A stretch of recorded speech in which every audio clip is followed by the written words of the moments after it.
Kevin Woodard, lifelong Tinklebell Terrace resident and family friend. First of all, I want to let you all know how honored I am that you would allow me to be part of the celebration of Al's life. Al is a very special individual, and I don't need to recount any special stories for you all. What I need to tell you is that I'm so honored and so grateful that God's put me in this place in this time, that you would reach out to me and that I could just share with you the most important thing for me about Al's life was that he was a teacher and that he taught us all many important life lessons. I think the one that I cherish the most is one that's been shared with me by several people who are most important in my life, and that is the love of Jesus. And he shared that with you, and through that, he's given us the opportunity to always be together. We know once we leave this earth, we're still going to be in a better place, and we all have the opportunity, as we live like Al did, to try to strive to be in that better place and be with each other again. So as we live our lives and we go through our days, don't be sad by the things that come up that remind you about Al.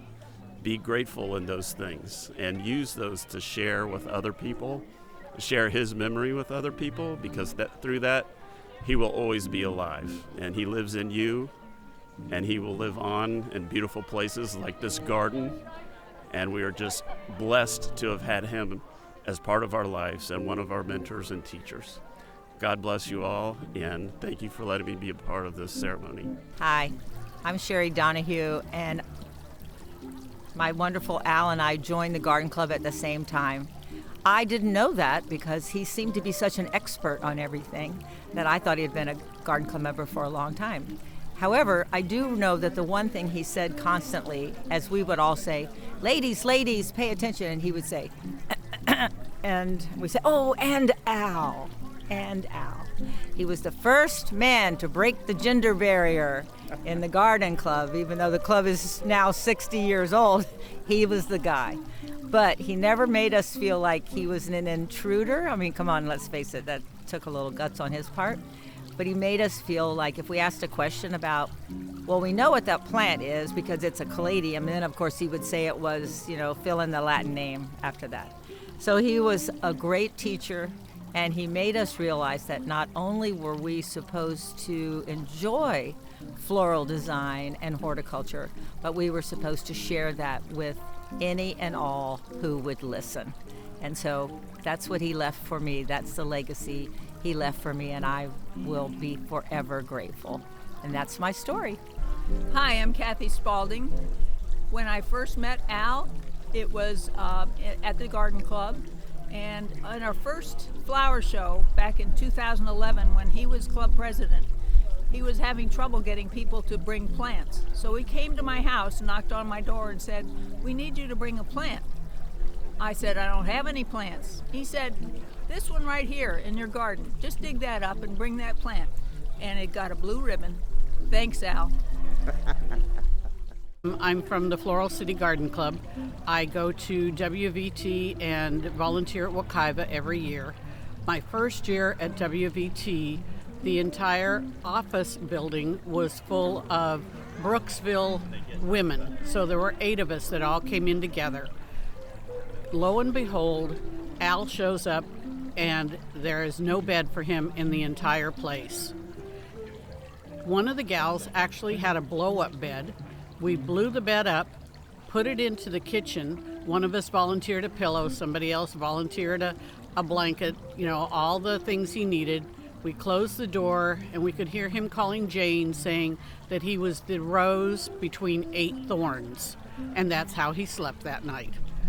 Hello, I'm Beth McCullough, and I just want to extend my deepest condolences to Carolyn and Heather and the whole family. I have many great memories of Al. I'm with Brenda Golterman. We were Girl Scout leaders with Troop 730, which was Heather's troop for 13 years, and Al would come and help us with many different projects. Probably the one that I'm most fond of is right here in Woodmont Park where we are, and I can kind of see it from the corner here. The Girl Scouts at that time were brownies, and they planted a butterfly garden to learn about different habitats, and Al was there from start to finish to help them with the planning, help them know what plants to plant and how to do it. And then for many years after that, he would come and help the girls refresh the butterfly garden. And it just wonderful memories planting, the plants together. And I think he, planted seeds in the girls of just a life of appreciating nature and gardening. And just want to say thank you to him for all the wonderful things that he did for our Girl Scout troop. Hi, I'm Sue Angle from the Sarasota Garden Club. I was honored and so fortunate to be able to install Al as president of Temple Terrace Garden Club back in 2009. And during the time that he was on our board of directors in Winter Park, the FFGC board, he rode with me many times to the board meetings, to Deep South conventions. I learned so much about Al. He had so many stories to tell, and the best ones were of his family, of course, because he loved his family, and Heather, his granddaughter.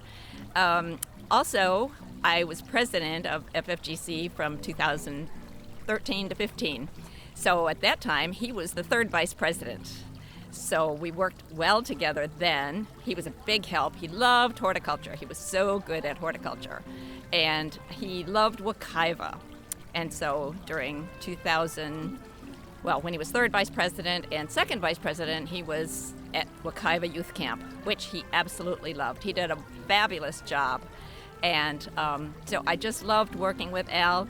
I felt very fortunate to be able to install him as president of Florida Federation of Garden Clubs in 2019.